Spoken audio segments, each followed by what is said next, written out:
अच्छा, ये मुझे बताएं कि blood pressure, sugar, high cholesterol, इनके पेशेंट जो है वो कितना कितना खा सकते हैं रोज़ाना?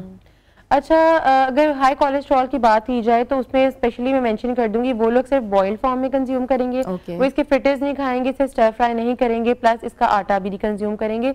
इसी तरह हाइपरटेंशन के पेशेंट्स के लिए भी है। उसमें ये है कि आप 1 कप खा सकते हैं। 1 कप अगर आप वैसे लेते हैं तो 97 किलो कैलोरी है, लेकिन अगर आप उसे डाइस कर लेते हैं यानी थिन स्लाइसेस में कन्वर्ट भी कर लेते हैं उसको, ऑब्वियसली वो वॉल्यूम कम कंज्यूम करता है, वो 1 कप 120 किलो कैल है। तो अब इतना रिकमेंडेड होता है। वैसे भी अगर आप इसको एज अ मील लेना चाह रहे हैं तो ऑब्वियसली जैसे मैंने आपको बताया कि इसकी रोटी भी होती है, लेकिन आप इसको एज अ स्नैक ज्यादा प्रेफर करें। इसमें 4 to 5 जो है आप ले सकते हैं। जो वाटर चेस्टनट के जो पीसेज हैं वो काफी फुलफिलिंग होते हैं, आपको काफी देर तक फुल रखते हैं, ओवर ईटिंग नहीं होती। प्लस ये ऑटोमेटिकली जितनी देर आप खाते जाते हैं उस तरह आपका कोलेस्ट्रॉल लेवल कम करेगा, ब्लड प्रेशर कम करेगा। जो लोग डाइट कर रहे हैं, खासतौर पे खवातीन जो हैं, ये इसको कहाँ स्नैकिंग के अंदर शामिल कर सकती हैं? इसको बिल्कुल स्नैकिंग में यूज कर सकते हैं। एक तो जिसका नाश्ता हमारा नॉर्मल ब्रेकफास्ट होता है, उसके बाद जो स्नैक्स का टाइम आता है, सो हम 2 स्नैक्स रिकमेंड करते हैं, breakfast then a snack, then lunch, then a snack and then dinner. 5 meals recommended होते हैं, लेकिन स्मॉल फ्रीक्वेंट मील्स। तो उन मील्स में हम जनरली रिकमेंड करते हैं कि आप फर्स्ट हाफ में ये कंज्यूम कर लें। जिस तरह सिंघाड़ा, इसके 45 पीसेज आप ले सकते हैं। वो एक तो आपको बहुत ज़्यादा फीलिंग ऑफ फुलनेस देगा, प्लस कॉन्स्टिपेशन वगैरह जो हो जाती है जनरली, वाटर आप नहीं उस तरह कंज्यूम कर पा रहे होते जब आप डाइट पे होते हैं स्पेशली, तो उसमें कि इस तरह की चीज़ें लेने से आपका हाइड्रेशन लेवल बड़ा अच्छा मेंटेन रहता है। और विंटर्स में जनरली आपने देखा होगा हमारी पैचीनेस आ जाती है, स्पेशली हमारे नकल्स डार्क हो जाते हैं, हमारे हाथों में बहुत ज़्यादा फ्लेकी टेक्सचर आ जाता है, या हमारे जो लिप एरिया होता है यहाँ पे बहुत ज़्यादा डार्कनेस अपीयर होने लग जाती है, बिकॉज पानी नहीं पी रहे होते, बिकॉज वो एक अर्ज भी फील नहीं हो रही थी, आपको प्यास नहीं लग रही होती। तो उस सिचुएशन में इस तरह के water based fruits and nuts जरूर लेने चाहिए। ठीक है डॉक्टर ईशल, आप हमारे साथ हैं, छोटी सी ब्रेक लेते हैं, ब्रेक के बाद वापस आते हैं, गुफ्तगू से जारी रखेंगे। Stay tune with us.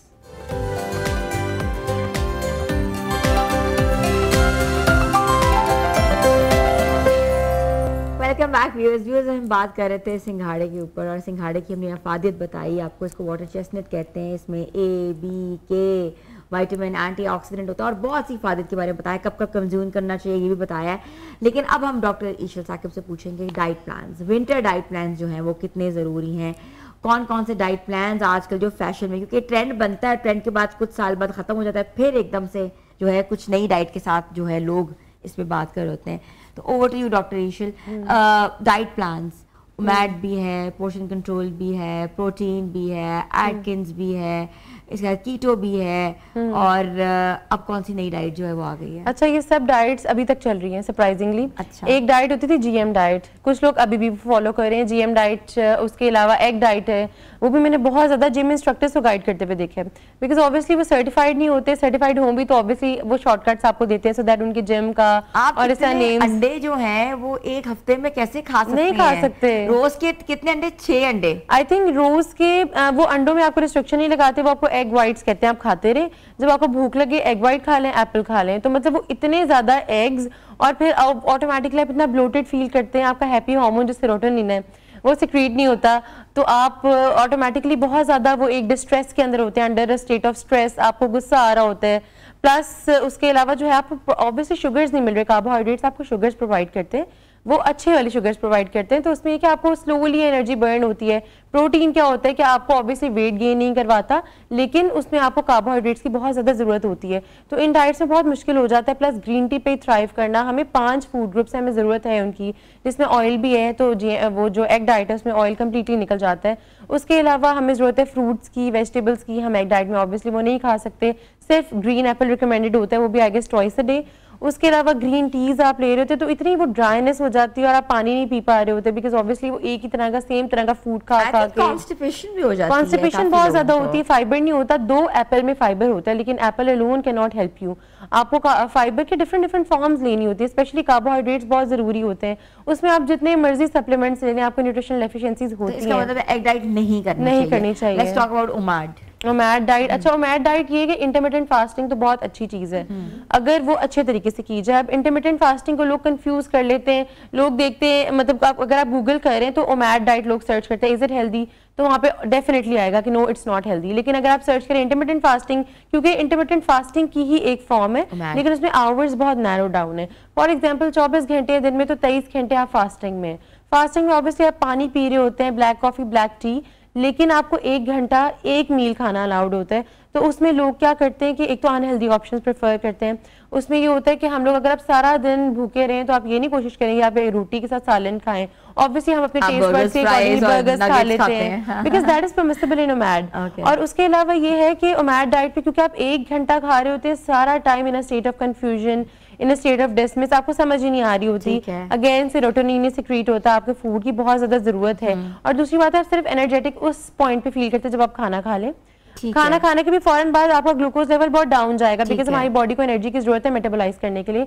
फिर उसके बाद आहिस्ता आहिस्ता आपका बढ़ेगा और जब तक बढ़ेगा आपका आगे सोने का टाइम हो गया होता है और वो फिर एनर्जी उस तरह यूटिलाइज नहीं होती। तो वो बहुत बुरा एक तरह से डाइट प्लान है। उसकी बजाय आई ऑलवेज रिकमेंड कि आप जो है 16:8 की रेशियो रख लें या फिर आप जो है 14:10 की रेशियो रख लें। 14 आवर्स फास्ट करना है एंड 10 आवर्स ऑफ ईटिंग। लेकिन ज्यादा रिकमेंडेड वेट लॉस के लिए होती है कि 16 hours of fasting and 8 hours of eating window, यानी कि सुबह अगर कह ले 12 बजे आपने फर्स्ट मील लिया, 8 बजे आपका आखिरी मील हो जाए। और वो नॉर्मली रूटीन यही होती है, 12 बजे से पहले भी आप कर सकते हैं नाश्ता अगर आप जल्दी करने के आदी हैं।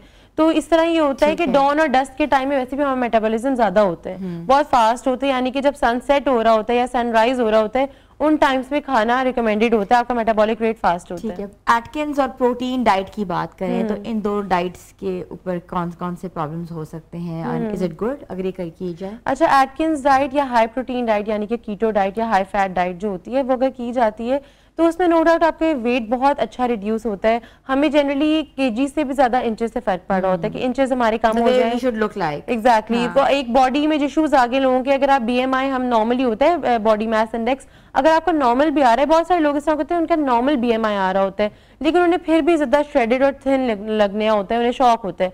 तो उसमें कि वो इस तरह के डाइट प्लान फॉलो कर लेते हैं लेकिन उसके बाद बहुत बुरा वेट बाउंस बैक करता है। उसके अलावा सिर्फ ये नहीं कि वेट आपने कम कर लिया और दोबारा बाउंस बैक हो गया, सिर्फ ये कॉम्प्लिकेशन नहीं होती।